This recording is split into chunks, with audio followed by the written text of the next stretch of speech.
Here today we are learning how to make a slip knot and do a knitted cast on. I have a slip knot on my needles. Let me show you how it got there. I take the very end of the yarn and hold it in my right hand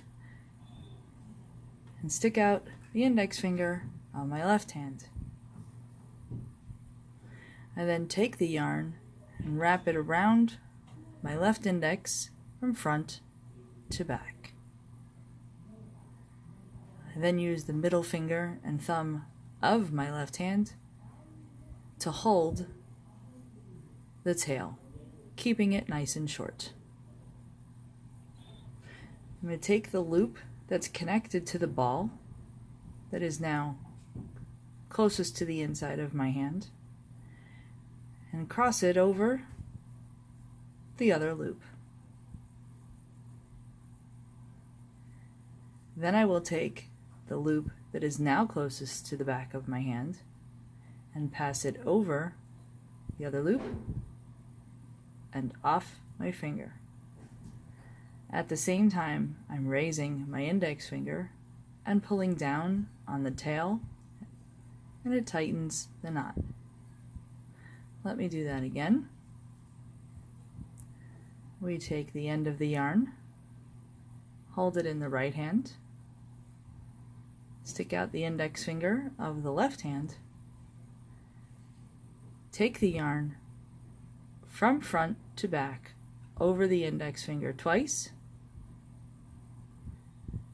open the middle finger and thumb of the left hand to hold the tail,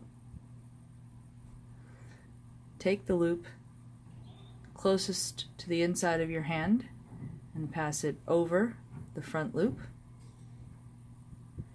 and then take the other loop, pass it over that bit, see how the green goes over the red, and then off the finger. And taking the two tails and pulling tight. Then we're going to take our knitting needles and put that loop on the needle in the left hand.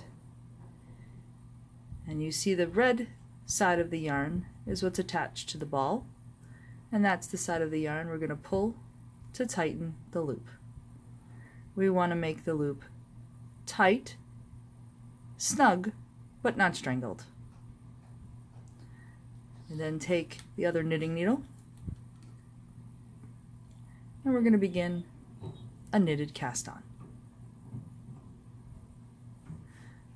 I'm going to take the tail of the yarn, the short piece, and tuck it under my hand to keep it out of the way. I'm then going to take the working needle in my right hand and put it into the loop from front to back and under the left hand needle. And then taking the working yarn and wrapping it around the back to the front, around only the working needle, the right hand needle. Then I'm going to hold the yarn and the needle, and we're going to make the new stitch by reversing direction of the right needle. And I'm using my left index finger to keep that new bit of yarn from falling off, because I want to grab it and bring it to the top.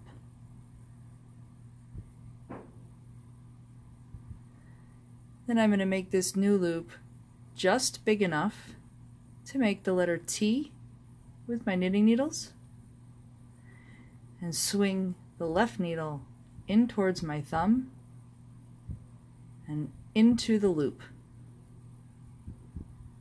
And I'm catching the top of the loop, slide my right needle out, and pull the yarn taut again. And now we have two loops. So let's repeat.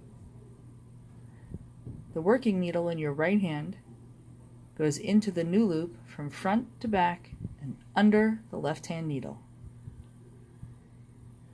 The yarn gets wrapped from back to front counterclockwise around only the right hand or working needle. We hold the yarn in our hand and the right hand needle and reverse direction back out of that loop with my index finger as a stopper. Push the needle to the top. I make that loop just big enough to make a letter T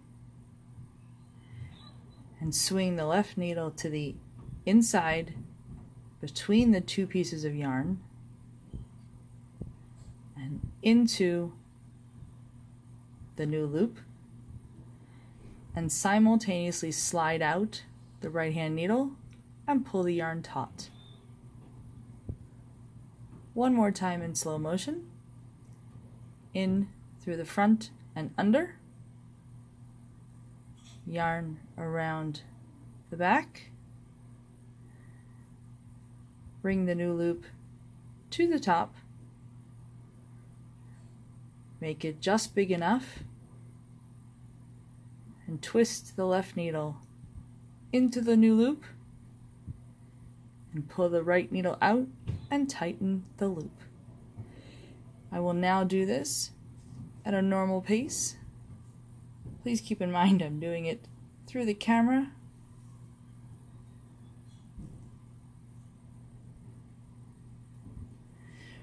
When you're doing this at a relative speed, you can actually just tuck the right needle back underneath. It's actually doing the same thing. I just give the yarn an extra tug to tighten that loop before throwing the yarn around to make another new loop.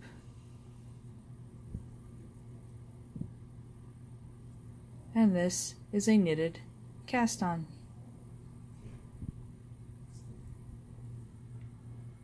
Thank you for tuning in.